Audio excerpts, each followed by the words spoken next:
Hi, stuck at home going stir crazy with the kids, spouse, binge watching Netflix or old reruns? Well, I've got an important suggestion on how to utilize this downtime to get some vital things done and give yourself some peace of mind. So stay with me.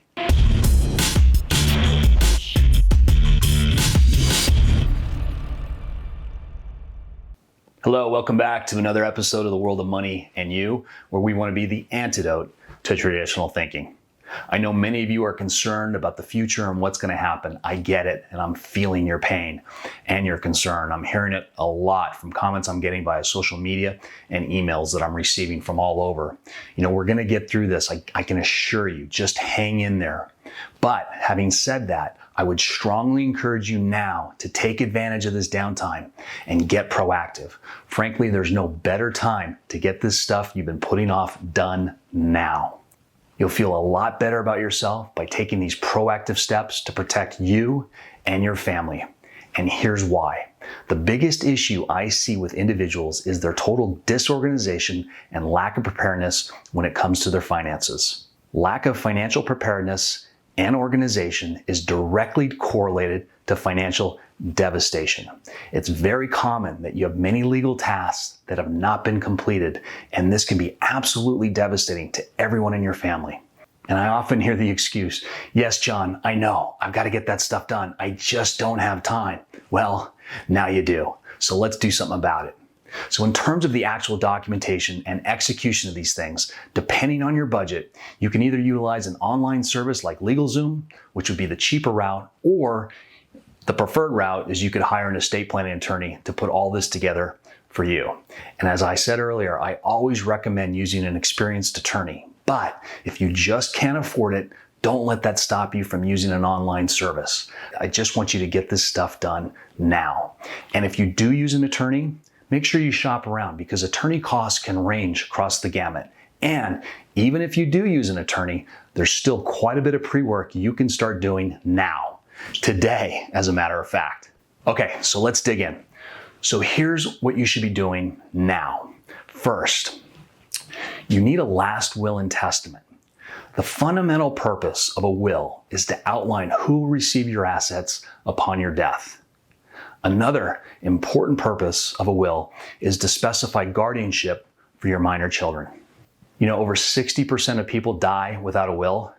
Actually, let me restate that. The 60% of people who didn't complete a will themselves actually get one in the end, and it's created by the probate court system. They determine who gets what on your behalf. Please don't let your loved ones go through that. It can be a real mess that leaves a lot of family members unhappy and stressed, and it often leads to a lot of anger and ill feelings towards each other. And your wishes may not be carried out as you so desire. The second thing, depending on your financial situation and family needs, you may need a living trust.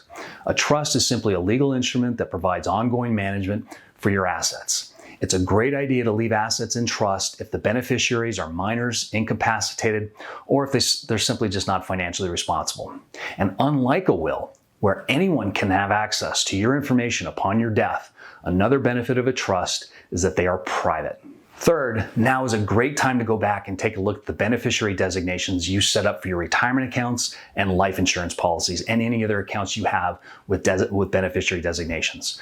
Over the years, things change and so do beneficiaries. Whoever is named in those accounts and policies today is locked in no matter what until you make changes. And I can't tell you how many stories I've heard of people who passed away and didn't change those designations, leaving money to a lot of people they didn't want to, including ex-spouses, girlfriends, boyfriends, siblings. You get the picture. This is extremely important that you take a look at these as soon as possible. Fourth is the power of attorney. The power of attorney allows you to choose someone to act on your behalf financially and legally in the event you can't make those decisions. Now keep in mind, it's really critical that you completely trust this person to who you provide this power to, as he or she can legally act on your behalf. Fifth is your healthcare power of attorney. This is to ensure someone can make medical decisions for you in the event you become incapacitated. No financial authority is granted in this document, only medical power. So you could provide one person the power of attorney and another person with the healthcare power of attorney as well if you desire. And that may make a lot of sense. The sixth thing is your living will. While the healthcare power of attorney authorizes another to make medical decisions on your behalf, a living will, also known as a healthcare directive, sets out your predetermined wishes regarding end-of-life care should you become terminally ill or permanently unconscious. Essentially, what it does is it takes the decision to withhold life out of the hands of your medical providers and loved ones so that they're not burdened by those difficult decisions and so that you can be assured your wishes are respected. Seventh is your HIPAA release.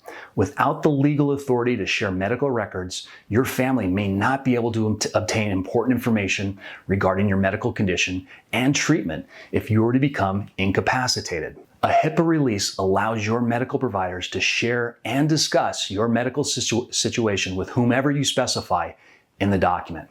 The letter of intent is for instructions, special requests, and personal information that doesn't fit in the above documents that I mentioned earlier. You can use it to convey your wishes for things you hope will be done. For example, about your funeral arrangements, or perhaps specific bequests of personal items and those kind of things. Well, I hope that was helpful, but most importantly, I hope it ignites the spark you need to get moving and get this stuff done as soon as possible. Remember, you'll feel very relieved once this stuff is completed. So with that, thanks for tuning in. Remember, the greatest power you have is the power to choose your financial future, and it is never, never too late to start your journey to financial freedom and peace of mind. Be safe out there. Oh, and leave me a comment. I would love to hear from you. And if you like these videos, hit the subscribe button below. Thanks so much for tuning in. Be safe, and we'll see you next time.